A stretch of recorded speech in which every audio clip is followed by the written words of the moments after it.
You see that play? That's the inner tie rod on my '05 Silverado half ton. Didn't even know that there was play on it. The wheel wasn't moving or anything, but there's definitely movement in that inner tie rod. The outer is actually really good. 180,000 miles. Both sides have about the same type of movement. And, you know, going down the road, it was shimmying a little bit, but I didn't think it'd be that bad. So I'm going to show you a quick removal here of doing a tie rod job on this. Got a 18 millimeter for outer tie rod here.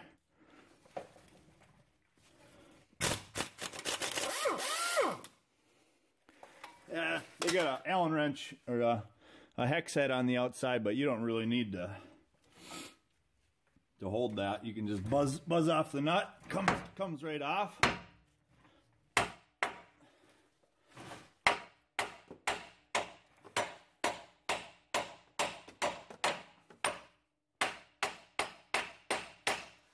The other one popped right off. There it goes.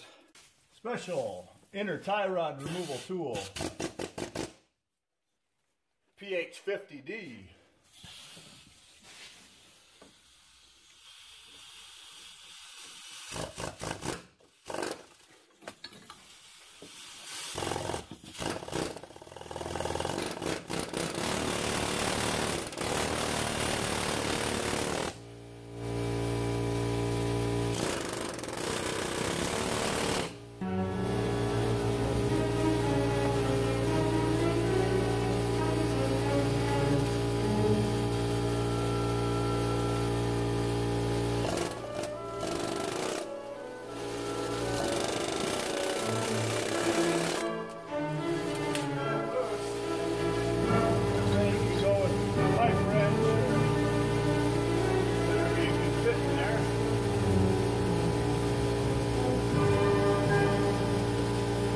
Works good.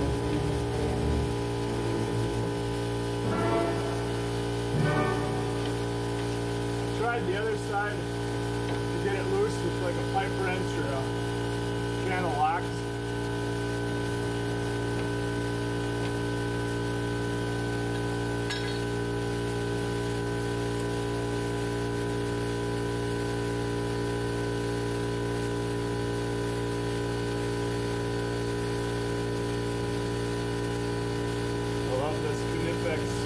Cobra, made in Germany, solid teeth on it.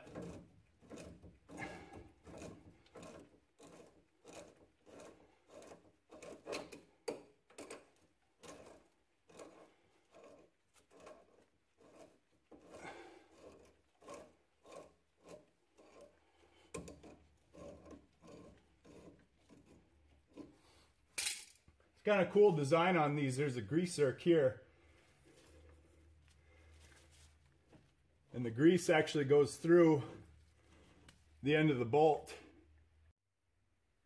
That's about what the divot should look like in the bolt when you get done driving it off. What you want to do is get a sharper chisel. I should have sharpened my end on the chisel there better, but you start 90 degrees to the bolt and get a divot in there, and then you turn it more perpendicular to the bolt, and then you can drive it to get more leverage on there.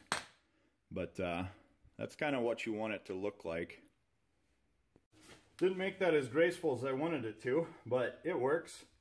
You know, if you got a really tough bolt that you don't care if you get some teeth mark on it, just put an air chisel on one of the rounds of the 6-point and buzz her away.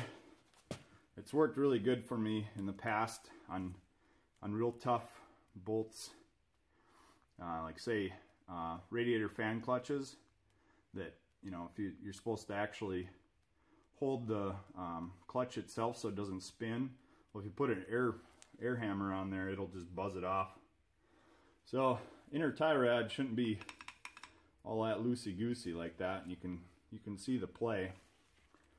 The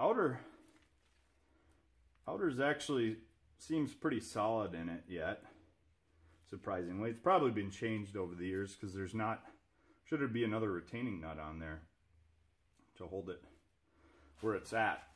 So you want to keep this intact for alignment. So when I get my new inner and outer, I'll measure it and put it at the same distance. So then you're supposed to get an alignment after doing this, of course. So it's pretty close to what the alignment was before. Here's the other side. The boot came off really easy on this side, but that's no bueno. You can't see the play a whole lot. It's not real bad, but should definitely be replaced. I mean, it's $40–50 in parts. Can take you off the road in a real hurry if these go bad. So they make special inner tie rod removal tools, and I'm all for having fun tools, but it's not really necessary. If you need access under there, you know, most people will use a crescent wrench, and I just didn't have my bigger crescent wrench to get on this nut. I think it's like 1 5/16 inches. I had an 1¼ wrench, and it just didn't make it quite on there. If you have a big pipe wrench, 18-inch pipe wrench, that probably worked too. Sometimes it's just hard to get leverage in there if you don't have a hoist or something. And my other side was real tough. I couldn't get it with anything. So anytime I can pull out the old Harley air hammer, I use it because it breaks stuff loose that other things can't.